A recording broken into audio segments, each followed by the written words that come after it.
Redo mawur mangawur-wurahan tengaraning ajurit gong meguru kongso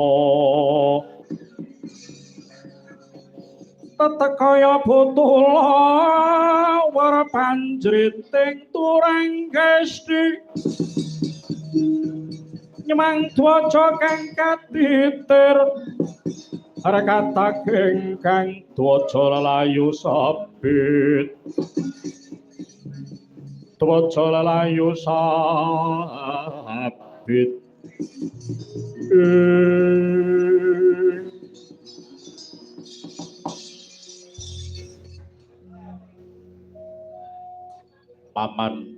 Paman Haryo Soman bekti kula mugi kunjuk sembah kula mugi kunjuk lo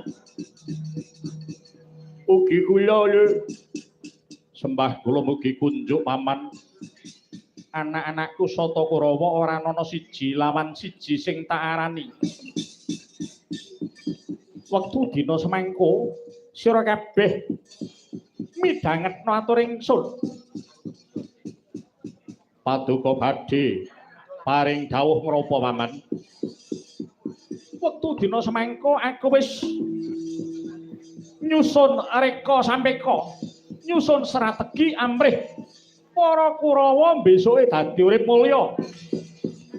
kalungguhan patih aku kang bakal ngrengkuh anak-anakku Sata Kurawa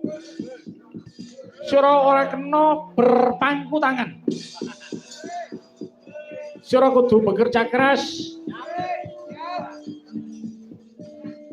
wektu dina semangko ibarat mapaki carang kudu saka pucuk kudu siji baka siji sing dadi pepalang ora ana liya kajaba pamanmu Raden Gantamana lajeng pareng paduka paman kados pundi wektu dina semangko Kakang Gantamana lagi tumedhak mring praja Pringgondani aja kangelan ya watawati yen lempe dipateni lho lha kok dipateni niku pripun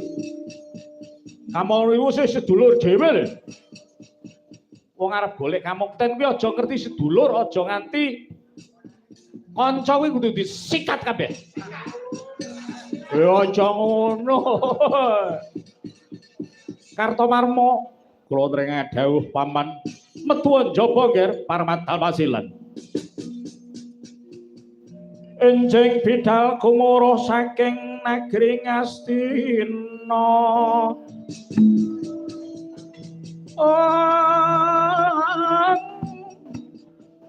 kunging kang para kuswa obra busananira Lerasaraya Matalira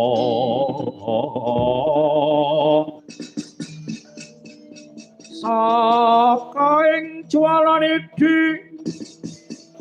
arasa madangi jagat kumuk aning sapucaing mukir berbabak bang sumirat keneng soroting megolan gunung